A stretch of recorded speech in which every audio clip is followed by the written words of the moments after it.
ആര്യ, ശ്രീ വിവേകാനന്ദ നായർ സൂചിപ്പിച്ചതുപോലെ തന്നെ ഏതൊരു മലയാളിക്കും, അത് പഴയ തലമുറയായി കഴിഞ്ഞാലും പുതിയ തലമുറയായി കഴിഞ്ഞാലും, ജാനകി അമ്മയുടെ ഒരു ഗാനമെങ്കിലും കേൾക്കാത്ത ഒരു മലയാളിയും ഉണ്ടാവില്ല.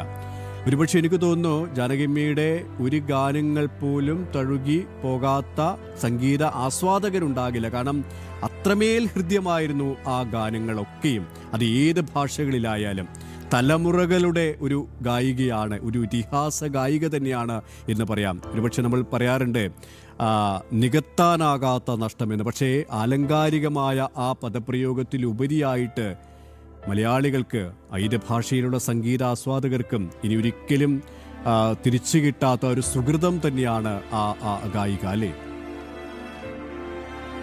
KP എന്തായാലും തലമുറകളുടെ അമ്മ, താരാട്ടുപാടി തലമുറകളെ മുഴുവൻ മുന്നോട്ട് നയിച്ച അമ്മയാണ് ജാനകി എന്ന് നമുക്ക് പറയേണ്ടിയിരിക്കുന്നു. ഏറ്റവും കൂടുതൽ ഗാനങ്ങൾ മലയാളത്തിലും കന്നഡയിലുമായാണ് ആലപിച്ചത്.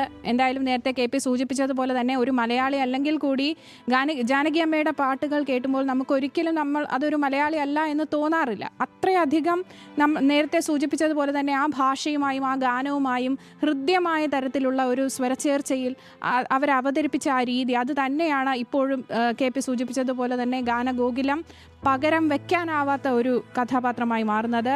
ഏതു ഭാഷയിൽ പാടുമ്പോഴും ആ ഭാഷയുടെ ഉച്ചാരണ ശുദ്ധിയും വികാരവും പൂർണ്ണമായും ഉൾക്കൊള്ളാൻ ജാനകി അമ്മയ്ക്ക് കഴിഞ്ഞിരുന്നു.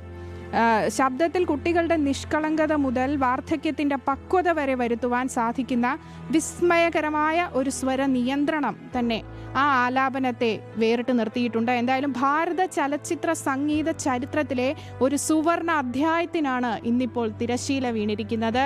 വാത്സല്യവും പ്രണയവും വിരഹവും എല്ലാം വഴങ്ങിയിരുന്ന അസാധാരണ പ്രതിഭയായിരുന്നു ജാനകി അമ്മ.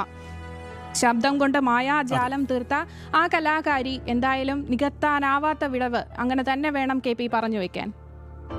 അതെ, അത് തന്നെയാണ് 88-ാം വയസ്സിൽ ആ ഒരു ഇതിഹാസം യാത്ര ചെല്ലുമ്പോൾ മലയാളികളെ സംബന്ധിച്ചിടത്തോളം ഉൾക്കൊള്ളാൻ പറ്റാത്ത വികാരമാണ്. കാരണം എത്രയെത്ര ഗാനങ്ങളാണ് മലയാളികൾക്ക് അവർ സമ്മാനിച്ചത്. ആന്ധ്ര സ്വദേശിനിയാണെങ്കിലും മറ്റ് ഭാഷക്കാരിയാണെങ്കിലും മലയാളികൾ ഹൃദയത്തിലേറുന്ന നിരവധി ഗാനങ്ങൾ.